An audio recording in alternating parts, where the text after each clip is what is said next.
Hi there, my name is Kelley Cody Grimm. And I'm Max Grimm. And we are Creative Actors Lab. What we want to do is just talk a little bit about how you can bring creativity into your everyday life. Hey there, everybody, it's Kelley. And Max. And again, we are back for another podcast. And this one, Max, I think is really close to your heart. Am I right? Yeah, I've been needing to talk about this for a little while here. This is, of course, pertaining to actors and all the stuff we do. But it's really, this is for everyone. I've been wanting to talk about the subject of consent amongst actors and just in everything that we encounter and everything that sort of comes along with being an actor. And I've said this before, but with acting, you have to sort of have this dichotomy going on at the same time, that you need this vulnerability to help to transmit whatever emotions and psychological messages that your character may be going through. You have to have that vulnerability, but at the same time, you have to be very disciplined. You have to take on just this, very, very strong persona. You have to have courage in what you're doing. Mm-hmm. There's a certain amount of bravery that comes. It's I guess, kind of counterintuitive sort of way of behaving, is that there is strength in vulnerability. Mm-hmm. As far as actors go. Anthony Hopkins has talked about all of this, particularly for young actors, but really for anyone. And this pertains to women. It pertains to men as well.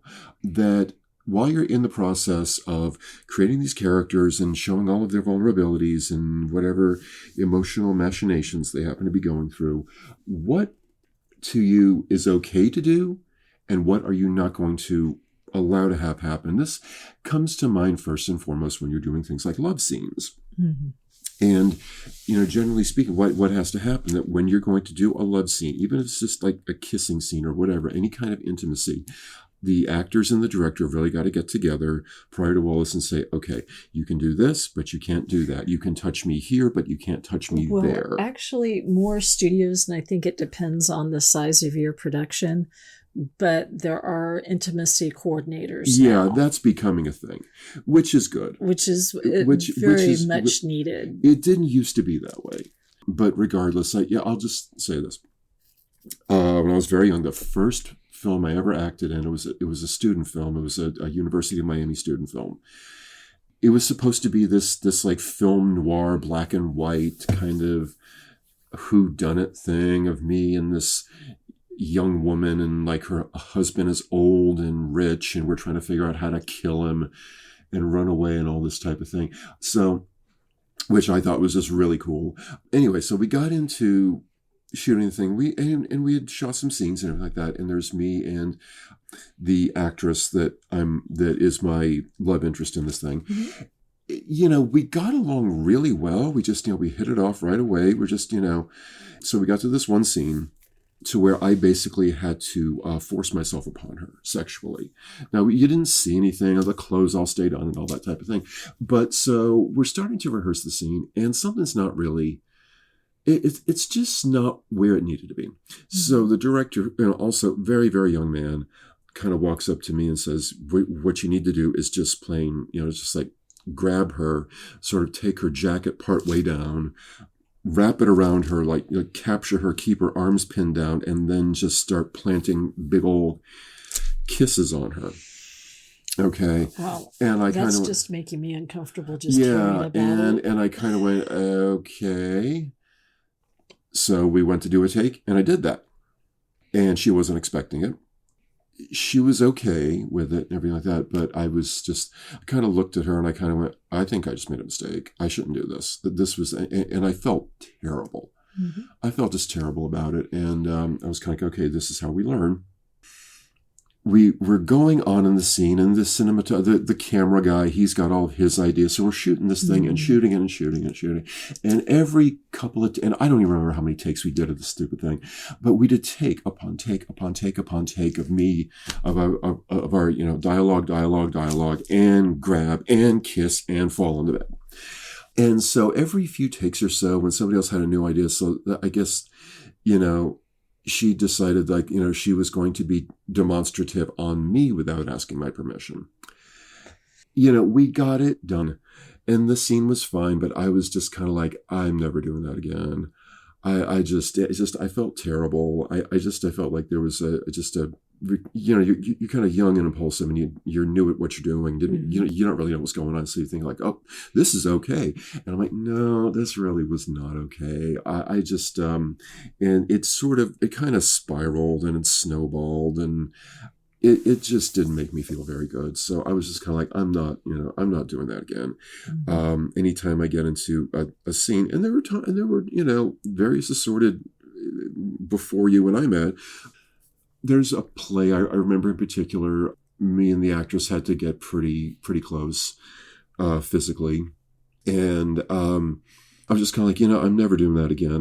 It's just anytime I get into this, it's kind of like, all right, so beforehand, at this point, I'm going to kiss you on the lips. Is that okay? And if it's not okay, yes, and you really got to have that sort of communication early on. You can't just take for granted, even if the person is totally cool with it. You have to have that conversation prior to all this. This comes in also with directors. Yes. That's another thing. I can remember being in the play Equus. And if you're familiar with Equus, there's the scene where basically this young couple is completely naked. And on stage, the lights are very low, but, it's myself and I think it was four other actors.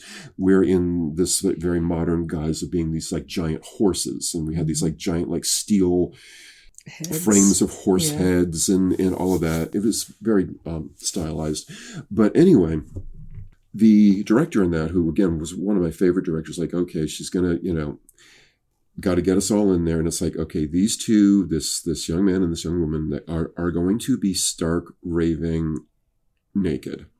And they're going to be kissing, and they're going to wind up on the ground. And the way the scene goes is the young male character, just as they get into that sort of moment, he shall we say, the character prematurely spills the yogurt, let's just say. Oh. Y'all know we're all adults here, so. Anyway, and so that scene was really choreographed. And it's kind of like, okay, what sort of things can happen here? And we're all not going to be traumatized or feel, someone got taken advantage of or whatever. And, we all, and it was just kind of like, when they wind up on the ground, I mean, there's like no clothing on these two whatsoever. And they're going to be rolling around, and they're not in life. They're not a couple. They're just a couple of people who met at the first day of rehearsal, and that's it. So, that I remember had to be really, really, really planned out, really thought out, because it's like, you don't want anyone they're being coerced into, or they're, being, oh, come on, be a good sport or any of that stuff, because that just does not fly. That's just, you have to be able to trust your scene partners in general. You have to be able to trust your director. And that's the thing, really, you have to trust in general. And this is not just in terms of, the amorous, physically intimate scenes. This also applies to stage combat. Definitely. I could say, as somebody who teaches stage combat, how important, and you've done stage combat and things like that, you have to have the eye contact. You've got to make sure that when you're throwing that punch, your partner knows to react to it and move back, so you're not actually making contact. It's a little different when you're doing film fight choreography. It's different. It's just different staging. It's just different staging. Different techniques. However, if you're just being careless and you accidentally punch somebody in the face or something, it's one story I have told. I was in a production, this play, and there was a scene I was to be involved in. I think it was myself and two other guys. We had to get into a big fight scene. The director kind of sort of choreographed it, but not really. And so it got progressively, the fight scene got progressively squirrelier, if that's a word, as we went on. And when it came to, and this was also in a time and place when, drugs really came into a lot of things. Miami in the 80s? The two guys that I was in the scene with, they were really young, and they just, and the play was about drug addicts and street people and things like that. But so we have this big fight scene, and it's getting just weirder and weirder and more off kilter and more, unhinged every night we're doing this. And it was towards the end of the thing that these two guys decided, well, our character's supposed to be druggies anyway, so let's actually drop some LSD prior to the show. And so there's like 20-something people on stage in this thing, and I'm looking at these two guys during the course of the show, and I'm like, what is wrong with these people? So by the time we get into the fight scene, the drugs are in full swing.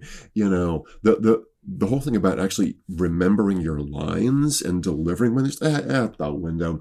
So the fight scene came along, and it just was utter chaos with these guys.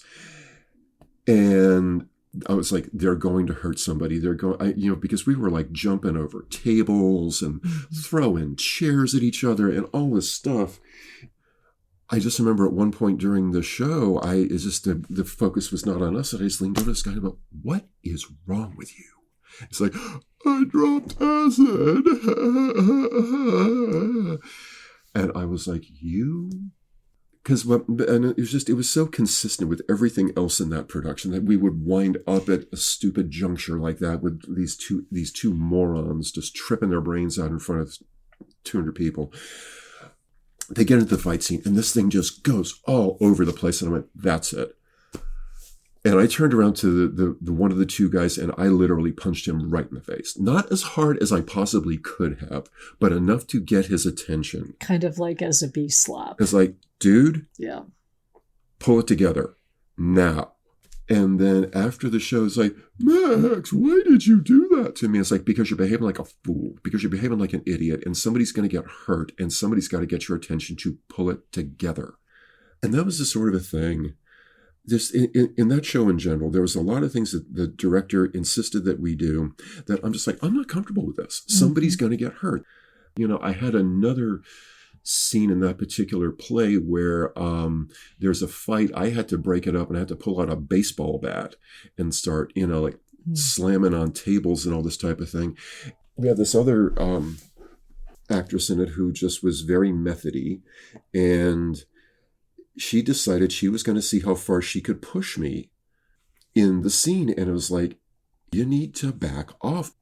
This is not how the scene is written. This is not how it should be performed. And you're just being fast and loose with it. The other thing that happened in this is the same actress.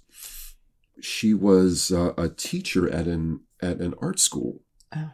And she was I want to say she was maybe in like her, probably like really early 30s, but she had a couple of her teenage students in this thing with her. And they're supposed to be basically hanging out, this cheap diner with prostitutes and heroin addicts and all this type of thing, but they're all supposed to be, it's like these three lesbians. Okay, fine. That basically, she was like, if we're going to do this thing like they do it in The Method. So basically, before the show, every show, they have got these three girls, the teacher and the two probably 17-year-old girls, they've got to get together and they've got to get all snuggly and kissy and all this sort of thing to get into character. And that's what their teacher says. I'm your teacher. I'm saying this is what we have to do. And I was like, scumbag. You. And this was a female teacher or a male teacher? Yes. And I was like, you scumbag. They were doing this in full view of basically the rest of the cast.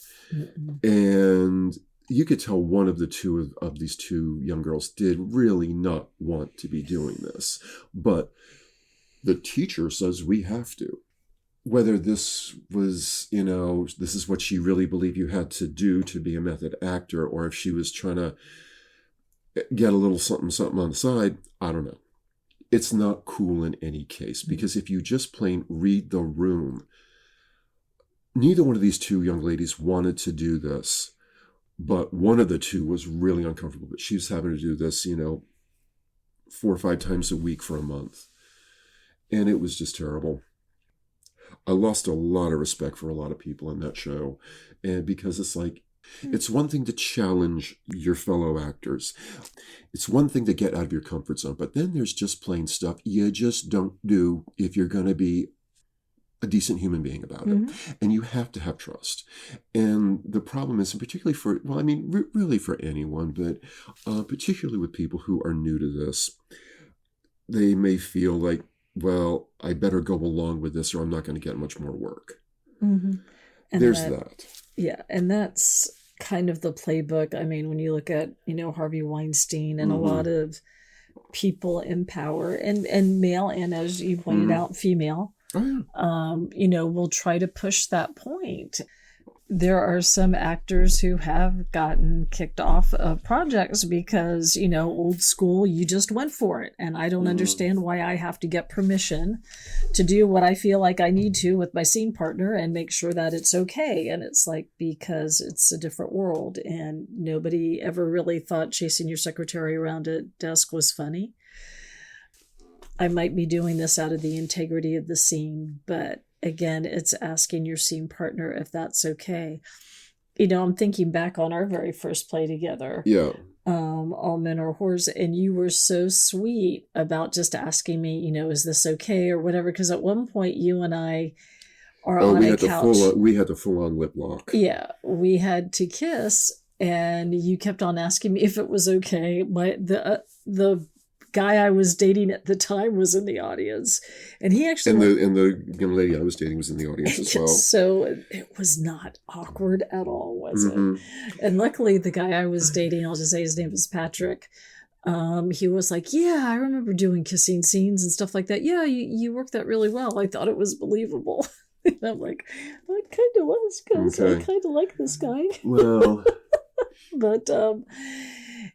Again, I remember from that you were so sweet and you were just like, okay, is this okay? And I'm like, yeah, no, we're going to have fun. And I also made sure I brushed my teeth and had a breath mint. Yes, I remember Altoids. I just, because I started acting back in the 80s, and let's just say for you youngins out there, things have changed a lot.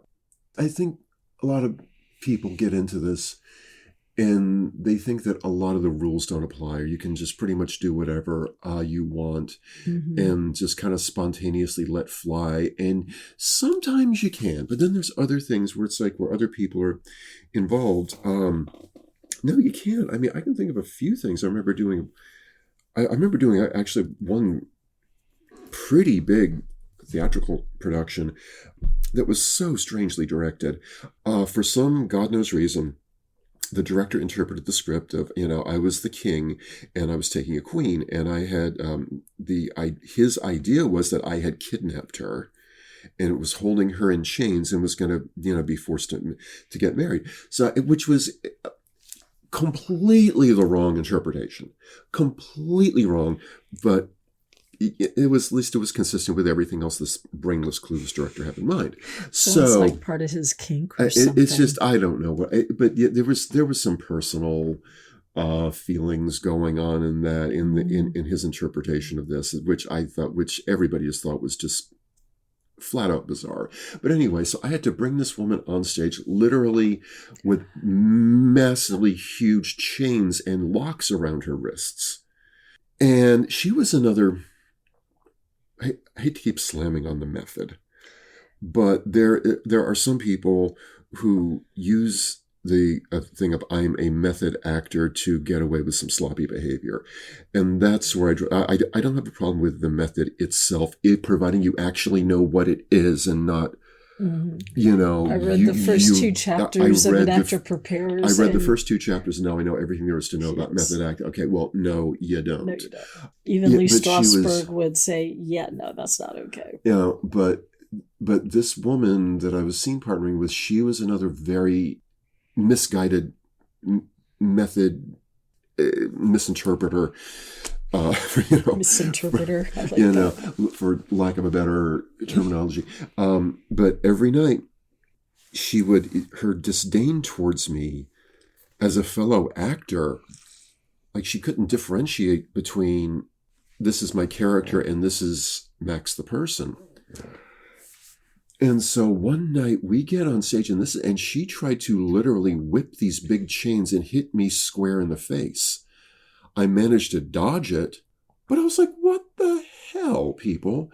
And then I remember that same night, she tried to take this swing at me, and we're in front of like 300-400 people here. She tries to take this swing at me with these giant, like truck chains and hit me in the face with them. And I managed to do the rest of the scene, like grabbing onto her chains. And then I got off stage, like, with the chains still in my hands. And I get off stage, and the first thing she's like, I hate you. You're a terrible person. And I'm like, lady, wow, that becomes a thing also. And I have one other story that when we, there was once upon a time when we first got married and we're just looking, and jobs were really scarce and I'm just trying to make money. I got some gigs doing basically nude modeling for college figure drawing art classes. Mm-hmm. And it's like, there I am up in front of a class, and again, not a stitch of clothes on. And you go for like 2 hours at a time, just doing these different poses while the students sketch you. And there's a whole procedure. And I went to art school prior to all this, and I was in classes like that as a student. So, I knew what I was getting into. I knew, and all that. And it's, terribly awkward for about the first 5 minutes. After that, it's like, whatever. But I actually started doing quite a bit of this. And I was getting around town, and I had dance experience and all of this. So, and physically I could, get into a lot of, very creative dancerly positions and so forth while doing that. Now, one thing I discovered that, like, one of the first times I did this is you'll do what's called a long pose. And basically you're sitting there and you're not moving for like an hour or 90 minutes. And one thing I learned the first day that I did this, I had my head turned like all the way over one shoulder. And I stayed like that for like an hour, not moving at all. Oof. I messed my neck up really bad. I just gave myself the worst case of like the stiff neck pain. It took a few days to go away. I said, okay, next time I do this, I'm not, if I'm going to sit there for 30 seconds, I can, crank my head to one side or the other. That's fine. I'm not going to get myself into a position where I'm going to put myself in pain. So I got a call from, I think they called themselves at the time the Miami Art Club. And basically it was a lot of retirees. It was a lot of, I was the youngest person in the room by decades. I mean, people there were, at least twice as old as I was. And they were a bunch of old people, who were kind of the typical, at the time, Miami Beach retiree, sort of transplanted snowbird people, which basically meant that they were a bunch of nasty old people, nasty, cranky, ill-mannered old people. So I get up there and we're going through the class, and they're bickering amongst themselves and talking crap about this and that. And it was this very toxic, noxious, nasty environment. And I'm kind of up there going, okay, I'll do this one class for them, then I'm not going to come back. I do not like this group of people. I don't like their energy. I don't like, I don't like the way they're speaking to me. I don't like the way they're speaking to each other. It's a bad vibe. I'm out. So we went to do a long pose, and I get in a pose, and somebody said, you need to turn your head all the way to one side. And I went, no, I'm not going to do that. I'm going to hurt my neck if I do that. So as luck would have it, they said, somebody else chimed in, you need to do this and you need to, and so it winds up being this big argument. And I was like, I'm not going to, and they were just so rude. And I got to a point, and it takes a lot for me to personally get so impatient that I start telling people off. I mean, you've got to really go there with me. But they were just so nasty. And I was like, this bunch of individuals, they are not going to understand this any other way. So I basically stood up. I was on like this little like platformy stage type thing, and they're all out there with their easels and their sketchbooks and all that type of thing. And they're all just bickering and kvetching and all this stuff. And I just kind of went, all right, look. And I stood up and I proceeded to tell these people in no uncertain terms that they were a bunch of rude people. I was not going to do this. I'm not going to hurt myself for them. I'm not going to put myself in pain for anybody, especially a bunch of rude individuals like them. And how dare you? And if you have a problem with that, I will get up and I will walk the hell out right now. And I just, I laid in. I laid into them. And they all got silent. And I was like, no, do you want me to do this or not? And they're like, okay. And then basically, I chewed out a room, people who were old enough to be my grandparents, probably about 40 of them, 30 or 40 people. And then I chewed them out, and then I sat down and went, wow, I just chewed out a bunch of grandparents, and I am stark raving naked. And I was like, wow, that's one for the books. But it was this sort of a thing, like I had been through enough of this stuff. Mm-hmm. To where it's like, I'm not going to allow myself to be disrespected. I'm not going to do anything that's going to make me physically or psychologically or emotionally uncomfortable. I'm just not going to do this. Mm-hmm. You've got to have some self-respect. I remember working on another student film. The young student directing this at one point asked me, would I have any problems literally making myself throw up on camera? No. And I went, no. He's like, well, I just thought I would ask. And it's like, no. It's like, and he wasn't going to do a fake shot. I mean, he wanted the real vomiting thing, and he wanted me to literally throw up on camera for probably more than one take. Yeah, and I'm like, that's not sustainable. No, that's ridiculous. I'm not going to do that to myself. Mm-hmm. And I just, and this is another story I told. When I very first got into acting, one of the first phone calls I ever had with a potential agent, and again, this was Miami, Florida, in the 1980s, and the rules are just different. And I had this one phone call with this one agent, and we're talking, and everything's sounding great, and we're going to go in and meet and have a meeting and all this, and blah blah blah, and all this and that. The way it goes, at the end of the phone call, the guy says to me, oh, and by the way, let me just mention something about the office. He goes, this is a casual office and clothing is optional if you choose to wear it. Okay, bye, click. And I went, no, what? No. It turned out they would do some extra work for films and so forth, but their main thing was they were casting pornography.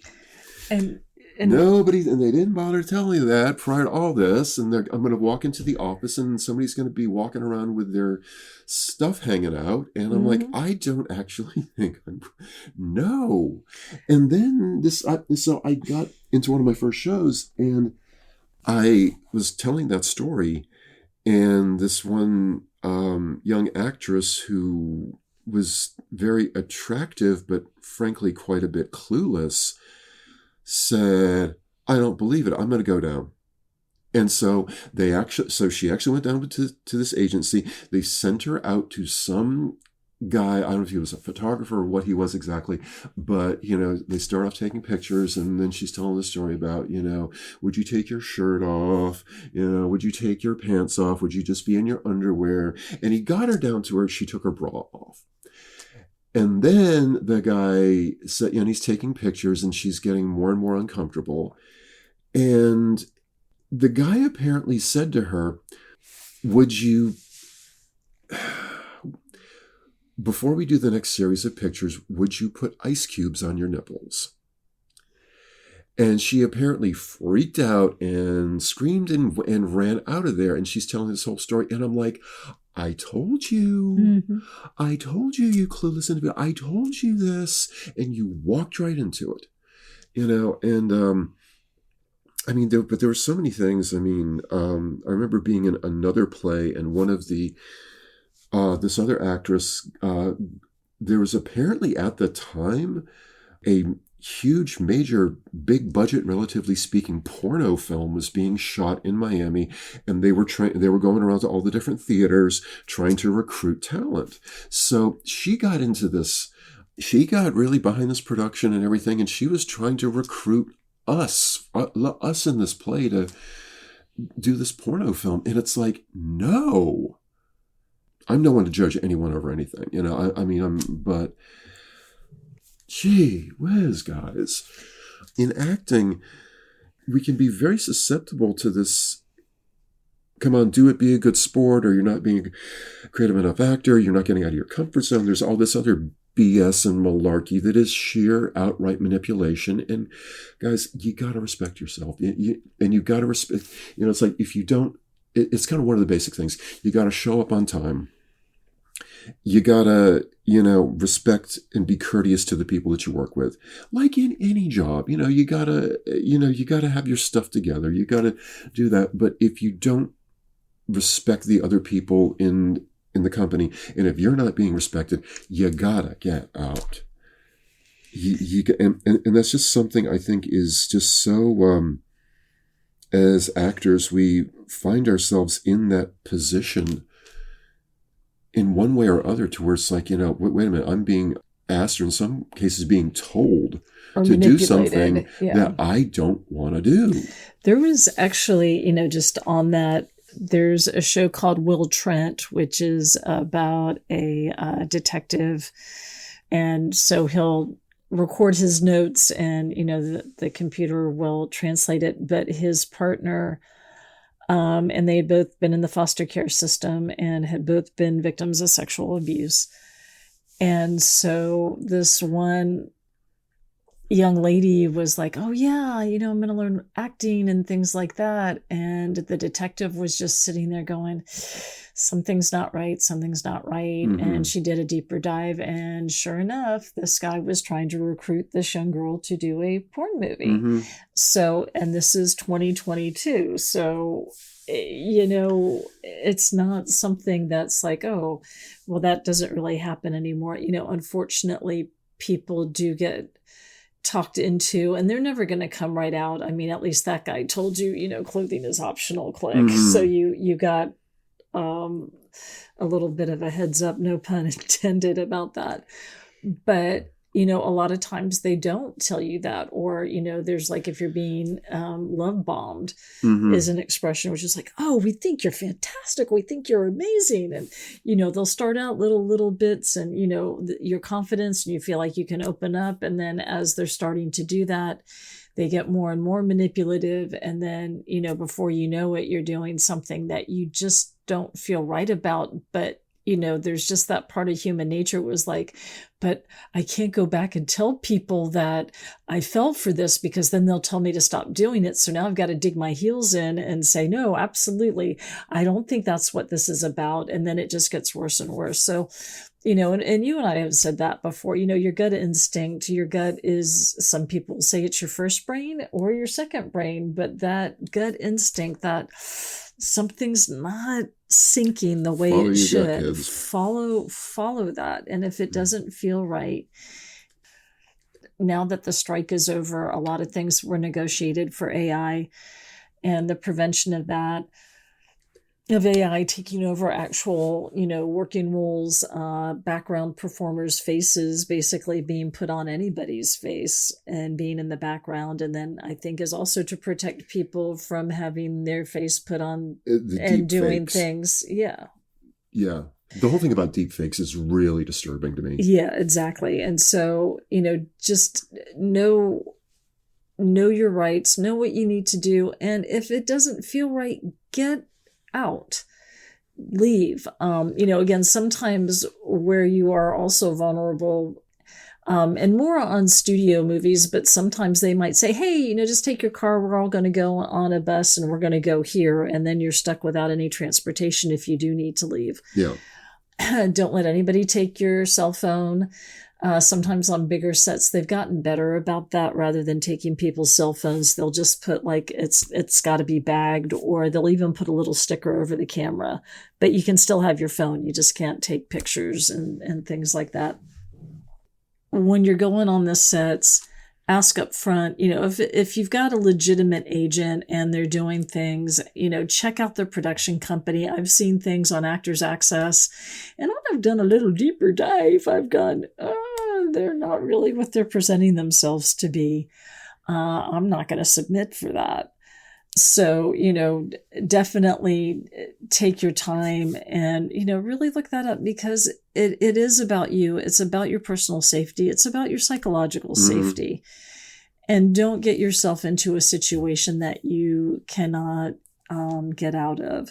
So, if it's a production company again, and it's like, oh, we want you to be the lead. We want you to do this and this and that. And then, at least in some of like the Actors Access notes, they will say, nudity, or, for a role, they might say nudity, partial nudity, and things like that. So at least, from the get-go, it's like, okay, if you're not comfortable doing that, don't submit.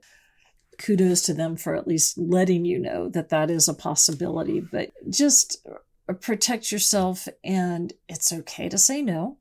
It's okay to say this isn't what I thought it would be.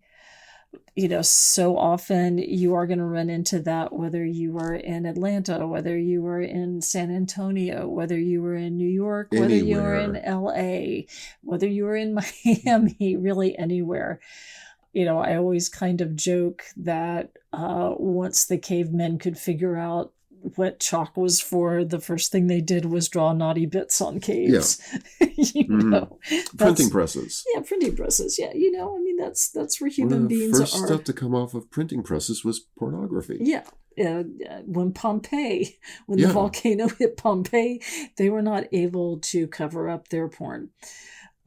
So now everybody knows that people in Pompeii, but again, that's human nature, and I'm not trying to excuse it, but what I am trying to say is, don't allow yourself to be manipulated into a situation like that. And if you're not sure, ask. Max and I are here, and sometimes it's financial stuff. We've had our students ask, they wanted me to kind of pay to be in this to get a producer credit. And I'm like, that's not okay. Yeah, no. You're an actor. Yeah, that's something else. Yeah, and we've talked about that too. Yeah. Actor, be aware. Yeah. If it doesn't feel right, if it doesn't seem right, you are welcome to hit us up on social media, email. All that stuff is on our website. But, at the end of the day, it's a beautiful art. It can just do so many amazing things. And just as like a completely different thing, you can practice your art any number of ways. One of the best ways, I think, to do that is just to read children's stories to kids and change up voices and things like that. So, there's ways to practice your craft without having to be at the mercy of someone who may be a little unscrupulous. Yeah, then there's some who are a lot unscrupulous. Yes. So, just take these cautionary tales in mind. Again, like when you and I were doing The Taming of the Shrew, you and I were married, we knew each other for a while. So we did have that level of trust. So we could get a little bit more physical and have fun, because I knew Max really well. He knew me really well, and we were comfortable with that. But, you're not always going to be able to do a scene with a husband. I think at that point we'd been married about 20. A while. Yeah, for a few decades at that point. Is there anything else you want to cover? I guess, it's about respect. You got to respect yourself. You got to respect others. And if that's not the situation that you're in, you leave. It's just it's not going to end well. And not only that, but coming from myself, just because I had such a lot of stage and theatrical experience, that it's very troubling. It can be very traumatizing to be in a live production and doing things that your director told you to do that you were just plain not comfortable with, either in an intimate way or a physical safety way, or anything that, compromises any of your principles. It's one thing to have that happen in a private scenario, but when you're having to do these things night after night in front of a couple of hundred people, it can really leave some deep scars on you. Yeah. And I guess the last thing I want to say is, if there's an organization out called Fight the New Drug.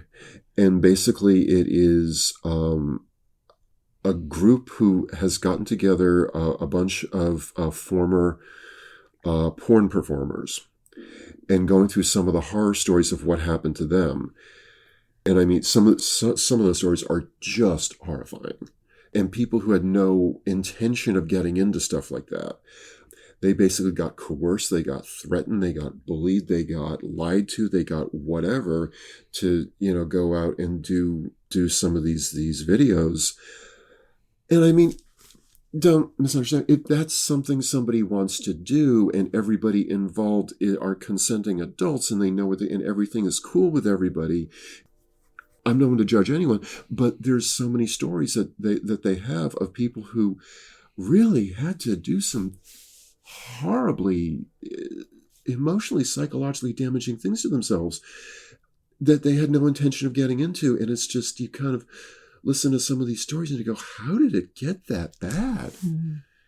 But it does happen, and the other thing I'll say that really does bother me a lot is hearing the stories about deep fake pornography. And these are people, I mean, they're just having their image used and copied and pasted into these other videos doing stuff they didn't do without their consent. I mean, and these people find out about it going, oh yeah, by the way, there's an AI video of you out there doing this, that, and the other. And it's like, that's how you find out?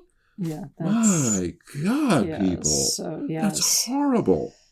So, yeah, just be very careful. This is just more of a cautionary tale, but there's good people out there. There's not so good people out there. And again, I think your gut's going to kind of push you towards that. But if you have any questions, again, whether it's people want you to do a financial incentive or they're asking you to start doing something you're really not comfortable with, it's okay to say no. Yeah. Just protect yourself, guys. Just stay safe. Mm-hmm. If it doesn't feel right, get out. Mm-hmm. Trust your gut. Mm-hmm. Trust your gut. Absolutely. And then just take care of yourself. And, there is strength in vulnerability.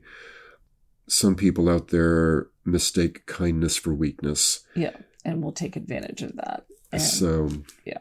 Take care of yourself, guys. Yeah, definitely. And again, if you have any questions or any other ideas for podcasts, let us know.